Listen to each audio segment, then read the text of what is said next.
Mesdames et messieurs, merci d'être connectés sur la chaîne Fatih Devuma Télévision. Avant toute chose, je voudrais vous demander de vous abonner, de partager et puis de liker sur notre page.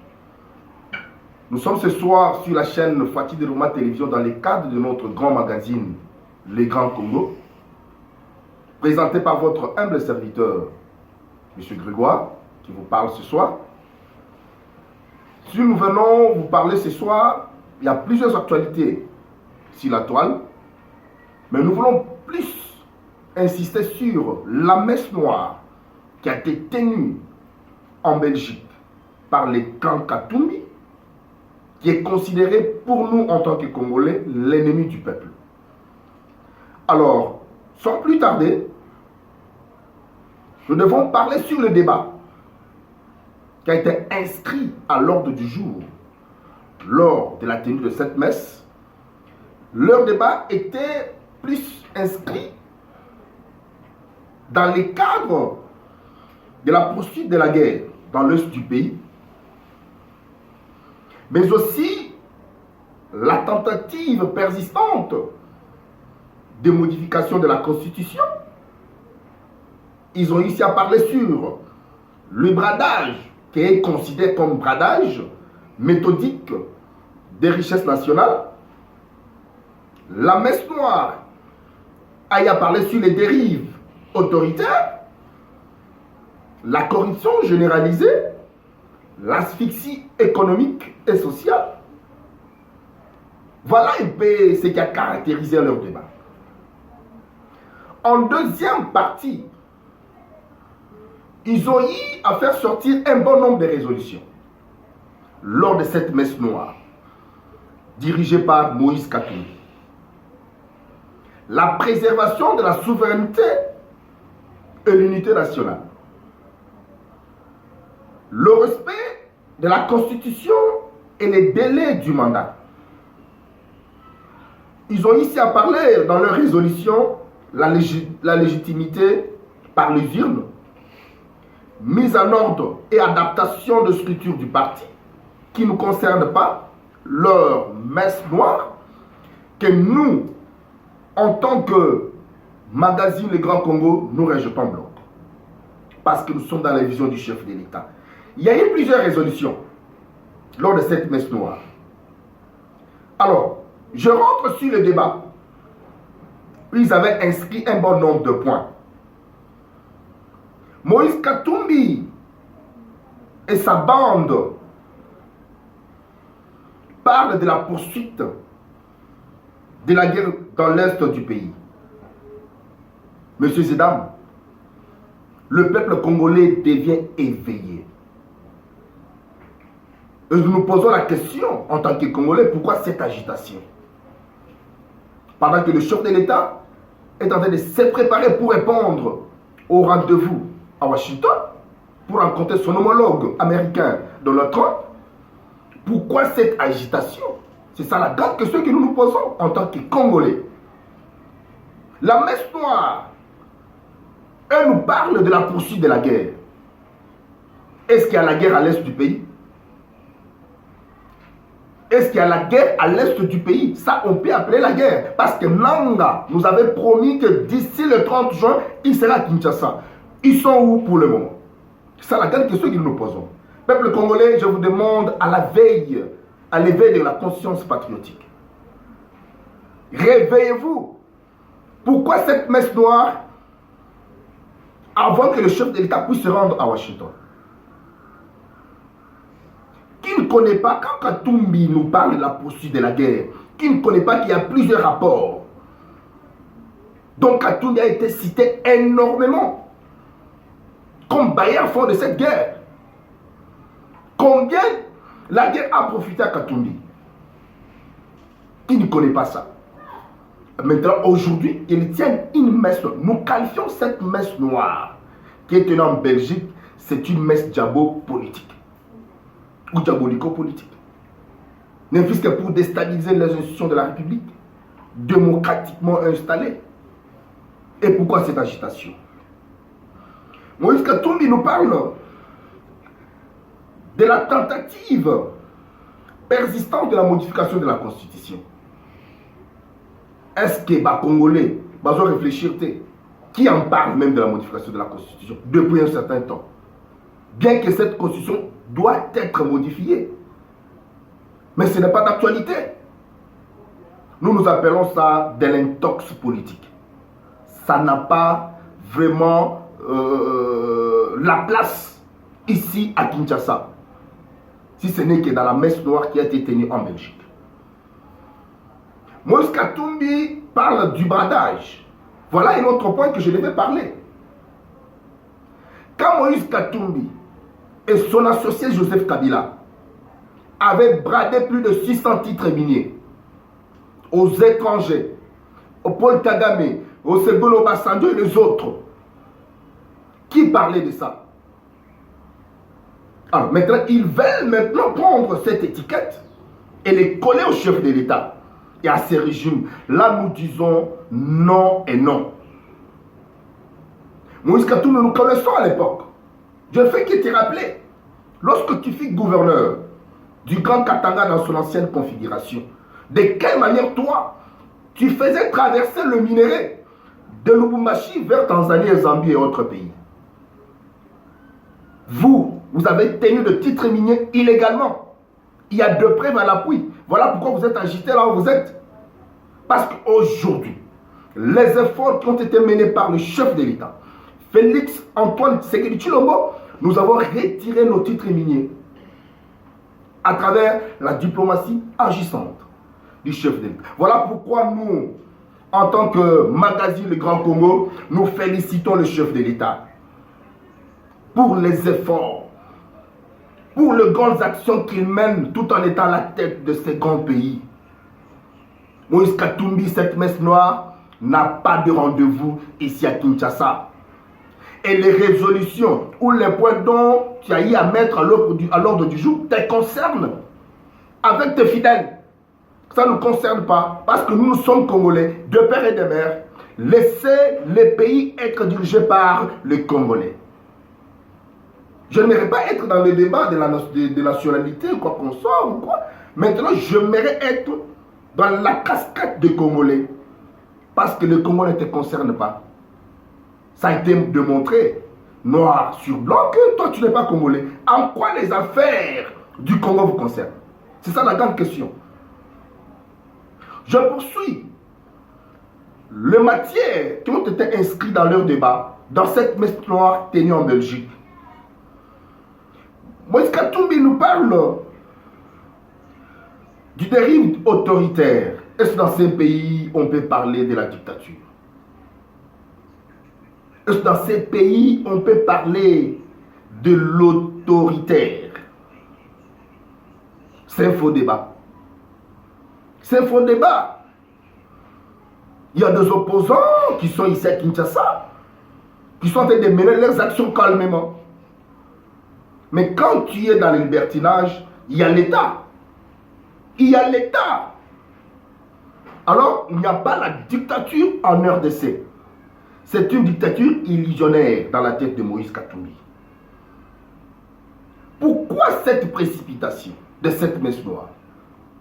Parce qu'il a compris que bientôt, il y aura un deal qui doit être signé entre le chef de l'État congolais, Félix Antoine Tshisekedi Tshilombo, et le président américain sur l'économie. Cette fois-ci, ça ne sera pas le bradage que Kabila et son régime constitué de Moïse Katumbi, les Martin Kabolu et les autres, ils ont eu à brader certains titres miniers. Cette fois-ci, ça sera le contrat où les deals gagnant-gagnant. Les États-Unis gagnent et nous aussi nous gagnons. Nous connaissons très bien. Il y a déjà certains investisseurs américains, je vous informe, chers téléspectateurs, il y a déjà certains investisseurs qui sont en train déjà de mener une campagne de vulgarisation sur ces deals. De quelle manière ils vont amener leurs investissements ici en RDC? Pourquoi cette distraction, Moïse Katumbi? Le peuple congolais n'est pas dupe. Le peuple congolais devient très éveillé. Parce que nous ne sommes pas à l'époque de 1960 où vous réveillez un bon matin, Vous venez avec deux discours démagogiques pour tromper le peuple congolais. Voilà pourquoi je lance un message pathétique au peuple congolais d'être éveillé. Lever de la conscience patriotique. Nous sommes le magazine Les Grands Congo, les magazines auxquels soutiennent les actions du chef de l'État. Moïse Katumbi, tu n'as pas la place avec des résolutions sataniques pour venir diaboliser et intoxiquer le peuple congolais. Je suis en train d'avancer avec les points que tu as inscrits lors de votre messe noire. Moïse Katumbi nous parle de l'asphyxie économique et sociale. Messieurs et dames, je vous rappelle, depuis que nous sommes allés aux élections, il y a eu un gouvernement. Parce que comme vous le savez, le pays est dirigé par la majorité parlementaire, qui est l'union sacrée de la nation. Aujourd'hui, conduit par les secrétaires permanents de l'union sacrée, le professeur André Mbata. Et le gouvernement dans son ensemble, il y a l'exécutif national, sous tutelle de la grande dame de fer, Judith Soumino Tuluka. Quand Moïse parle de l'asphyxie économique, moi ça m'étonne, parce que je suis économiste de formation. Depuis que ce gouvernement est mis en place, depuis Tuluka 1 et Tuluka 2, il y a eu la stabilité de taux de change. Nous connaissons dans ces pays de quelle manière le taux galopait à tout moment. Mais depuis que Soumino est Premier ministre, le taux de change est stable. Le prix sur le marché est stable. Il y a certains même agrégats monétaires qui manifestent le facteur économique. S'il s'agissait qu'on puisse en parler, Moïse Katumbi. Il y a ce qu'on appelle en économie le système de factorisation. Parce que les choses peuvent changer à tout moment. Mais depuis un certain temps, messieurs et dames, le taux de change est stable. Là, nous sommes d'accord. C'est parmi les agrégats ou les facteurs économiques. Je suis en train d'avancer, messieurs et dames. Il parle de manœuvres dilatoires du régime pour torpiller le dialogue inclusif initié par Senko et SCC. Messieurs et dames, nous, en tant que le magazine Les Grands Congo, nous nous répétons encore aujourd'hui pour vous dire ceci. Le dialogue que les Katumbi qualifient lors de leur messe noire tenue en Bruxelles ou en Belgique, des dialogues inclusifs, nous nous qualifions ça ce soir comme étant un dialogue diabolico-politique. Parce que nous connaissons toutes les manœuvres. Et c'est de cette manière qu'il faut tromper le peuple congolais. Et nous nous disons, voilà pourquoi, cher peuple congolais, nous n'avons pas droit à l'erreur. Nous vous demandons, à travers ces magazines, le Grand Congo, d'être derrière le chef de l'État, Félix Antoine Tshisekedi Tshilombo. Vous avez tous remarqué que depuis un certain temps, l'homme ne dort pas. Il est tantôt à gauche, tantôt à droite, au nord, au sud. Et nous le savons tous. Aujourd'hui, nous pouvons dire que tous les efforts qu'il a eu à mener depuis son premier mandat, aujourd'hui nous sommes au deuxième mandat, ça commence à payer. Est-ce que le peuple congolais connaissait la question sur le 600 titres miniers qui était utilisé par les étrangers, facilité par Joseph Kabila et Katumbi et consorts? Peuple congolais, allez un jour voir de ses propres yeux Rwanda signer un accord de paix entre la RDC sous la médiation des États-Unis d'Amérique. Plus de 30 ans. Ce n'est que de prouesse diplomatique. À travers le leadership éclairé du chef de l'État Félix Antoine Tshisekedi Tshilombo, sous la supervision de Madame Kayikwamba Wanière en tant que ministre des Affaires étrangères. Et nous la félicitons pour la loyauté qu'elle présente au chef de l'État et vis-à-vis du peuple congolais. Ça, ce n'est que le premier point. À ce qui concerne les matières qui ont été inscrites dans leur messe noire. Je parle maintenant sur le deuxième point qui concerne sur les résolutions. Messieurs et dames, la messe noire que Moïse Katumbi a tenue en Belgique, il y a eu un bon nombre de résolutions, qui appellent les résolutions. Il parle de la préservation de la souveraineté et de l'unité nationale. Aujourd'hui, Moïse Katumbi nous parle de l'unité nationale. Est-ce qu'il peut nous expliquer? Si aujourd'hui, l'Est ou la partie orientale de notre pays est occupée par les étrangers, c'est à cause de Moïse Katumbi et Joseph Kabila. Qui peut ignorer ça? Et aujourd'hui, le chef de l'État, Félix Antoine Tshisekedi Tshilombo, ne dort pas pour cette situation de la partie orientale. Et bientôt, ils vont fuir. Nous avons vu, pas plus tard, la dame Bintou Keïta s'est déplacée de la partie orientale pour aller voir le belligérant. Pour moi, ce sont des gens qui doivent aller intégrer même Al-Qaïda là-bas. Ils n'ont pas la place à l'RDC. Les Nanga et consorts. Ce sont des supplétifs du Rwanda, nous connaissons. Aujourd'hui, le Rwanda est indépendant. Il y a eu une crise terrible au Rwanda. À cause des efforts que le chef de l'État est en train de mener depuis un certain temps pour récupérer à son entièreté ou à son intégrité la partie orientale. Bintou Keïta est allé voir ces belligérants, de rebelles, les ennemis du peuple. Nous connaissons ce qui a été la réponse. Vous nous demandez de quitter la partie est du pays. Nous allons. Bintou Keïta nous a répondu. Bokozo à côté de Boutaki. C'était ça la réponse.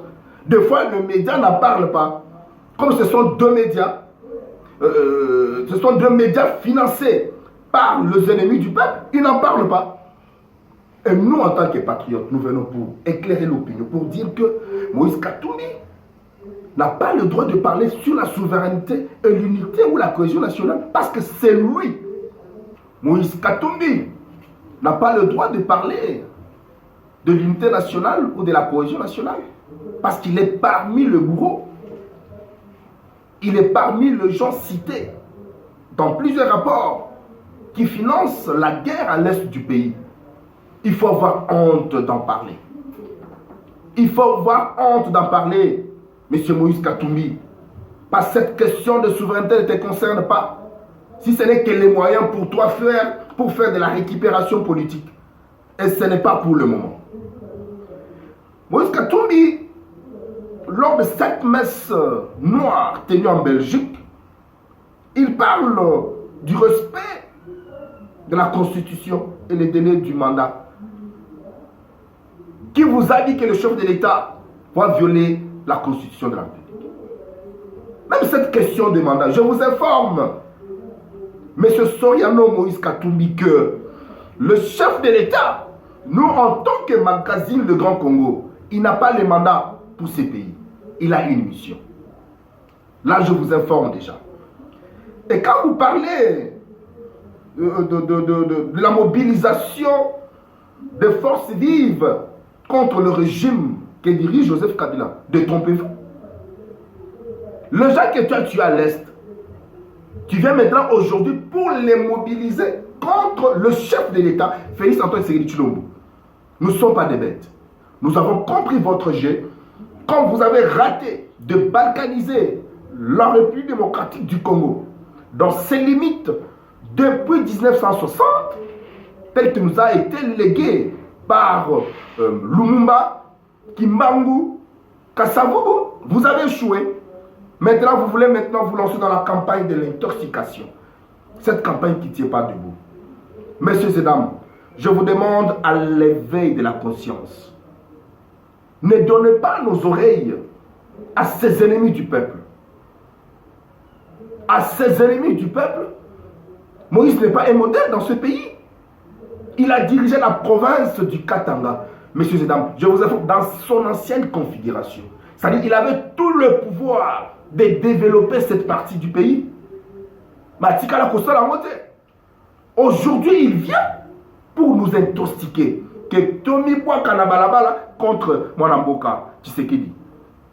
Ekosimbate. Ekosimbate. Voilà pourquoi, messieurs et dames, c'était ça nos deux grands points qu'on devait débattre ce soir en tant que Congolais. Je vous rappelle que nous avons eu à parler sur le point qui a été inscrit dans leur débat dans la messe noire en Belgique. Et nous avons parlé sur les résolutions. Des résolutions que nous qualifions de ratées. Merci, messieurs et dames. Aimons le pays. Et nous servirons toujours ces pays. Je vous remercie.